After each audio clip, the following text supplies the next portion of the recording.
हमारा बुनियादी मकसद है वो ये है कि डिस्ट्रिक्ट उमरकोट में ख़ास तौर पर तालुका कुंडरी में और मजमूई तौर पर डिस्ट्रिक्ट उमरकोट में बहुत ज़्यादा इंतकामी कार्रवाई हो रही हैं, झूठी FIR दाखिल की जा रही हैं और हमारे कारकुनों को मंशात के केसों में, झूठे केसों में जो है वो FIR उन पर दाखिल की जा रही हैं, उनको पकड़ा जा रहा है।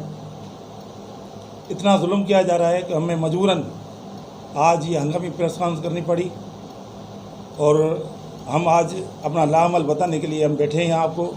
आपको हमने तकलीफ़ दी है।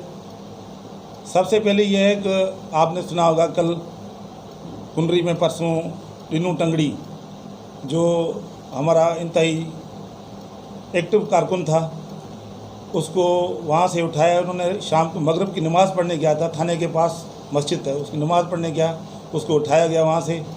फिर सारी रात 24 घंटे उसको घुमाया गया मोबाइल में। दूसरे दिन 2:30 बजे थाने लाया गया और FIR काट दी गई 2:30 बजे। ये जुल्म की इंतहा है। अच्छा, जो टीनू टंगड़ी है अब उसको मंशात में उन्होंने लगाया कि चर्च के केस में उन्होंने 2.25 किलो चर्च में फंसाया है। वो बच्चा, उसके 4 बच्चे हैं, एक वालिद साहब है उनका कमाने वाला, यही बच्चा है, वो मोटर मैकेनिक है और गैस वेल्डिंग का काम करता है। टीनू टंगड़ी ने काफ़ी अरसे से कंटिन्यूस वो खबरें दे रहा है, वो हमारे पास उनकी आपको वो भी फराहम करेंगे हम।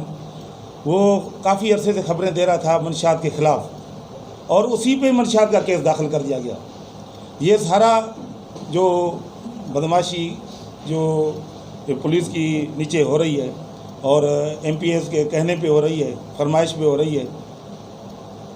कल एक और भी वाक़या हुआ, वाहिद खास के लिए उसको कल हाफ फ्राई कर दिया गया, मतलब गैर कानूनी काम करके उसको हाफ फ्राई कर गया। कल उनको उठाया कुंडरी में 3 स्टार के करीब से, फिर उनको झूठा मुकाबला करके उनको ज़ख्मी कर दिया। अब वो हॉस्पिटल में एडमिट है, तो उसको भी गैर कानूनी तौर पे हाफ फ्राई कर दिया गया। ये सब SHO आतिफ शाह जब से कुंडरी में पोस्ट हुआ है रोज़ाना किसी न किसी पे झूठे केस दाखिल कर रहा है। वो काफ़ी अरसे से कर रहा है। एक दफ़ा वो सस्पेंड भी हो चुका है लेकिन फिर वापस आ जाता है, क्योंकि वो मंजूर नज़र है यहाँ के मुंतखब अवामी नुमाइंदों का।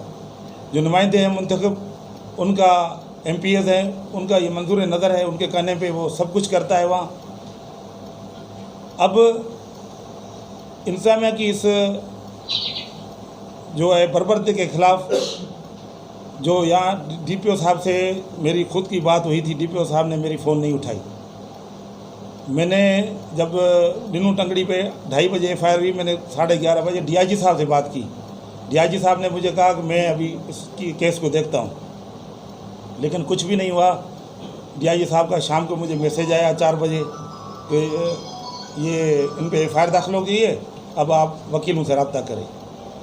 अब आप खुद बताएं कि ये हालत हो जब बंदे को 12 घंटे फिराया जाए, फिर जाके उस पर FIR की जाए। और आतिफ शाह ने ये सारा आतिफ शाह ने, टाली से भी उसको उठाने वाला, ये टारगेट मास्टरमाइंड बनाने वाला आतिफ शाह था। और वाहिद खास के लिए को भी जो हाफ फ्राई करने वाला आतिफ शाह है। तो आतिफ शाह के ख़िलाफ़ सख्त कार्रवाई की जाए, ये हमारा मुतालबा है। और ये हमारे डिस्ट्रिक्ट उमरकोट के भी दूसरे नाम हैं, जैसे कुंडरी में मेरे हारून मेमन मेरा कज़न है, उनके भी केस उन पे बने। मेरे ख़ुद के ऊपर भी कत्ल के केस भी बन चुके हैं और ज़मीनों पे कब्ज़े भी हो चुके हैं। इतनी बर्बाद ये 10-12 साल में हो चुकी है हमारे पर। मेरे वालिद साहब के भी केस था, मेरे भाई के ऊपर भी केस था। आखिरकार हमें हाई कोर्ट में जाना पड़ा और इन सब से जान छुड़ानी पड़ी। और अल्लाह जुड़े पल्ली है, सिकंदर पल्ली है, गुलाम सरवर पल्ली और उमरकोट से ये लाल हुसैन मंगरियो भी है। कोली धड़ों पे FIR हुई हैं। तो ये सारी बर्बादी उमरकोट ज़िले में सबसे ज़्यादा हो रही है। ये MPS के कहने पे लोगों को उठाया जाता है, फिर उनको मुख्तलिफ़ केसों में फंसाया। अरबाब समेत जो हमारे सामने आज अभी भरी होकर यहाँ बैठा हुआ है, इन पे FIR हुई हैं। तो ये बर्बादी पूरी उमरकोट ज़िले में जितनी है। और अरब भील हमारा जो दोस्त डूगू पे था वहाँ, उसको अभी अरब भील को उन्होंने उठा के वो ले गए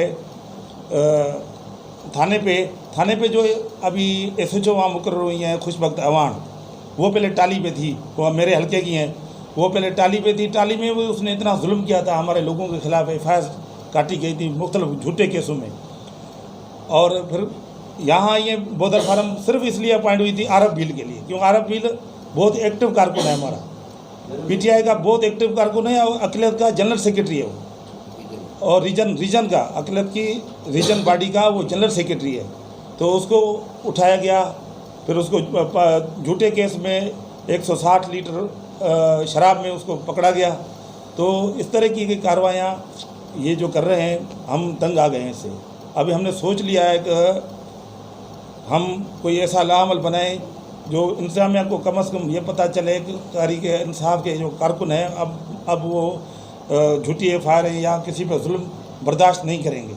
इसलिए हमने आपको तकलीफ़ दिया कि हम इंतजामिया तक ये मैसेज पहुंचाएं कि अगर आपने दोबारा कोई ऐसी किसी हमारे कारकुन को पकड़ा, किसी पर झूठी एफआईआर दाखिल की, तो हम तारीखी धरना देंगे उमरकोट के अलावाला चौक पे। और ऐसा धरना देंगे तारीखी जो इंतजामिया को भी पता चल जाएगा और दुनिया को पता चल जाएगा कि उमरकोट ज़िले में कितने जुल्म हो रहे हैं। मुझे आला क़यादत खां, मुझे चीफ जस्टिस ऑफ पाकिस्तान का गुजारिश है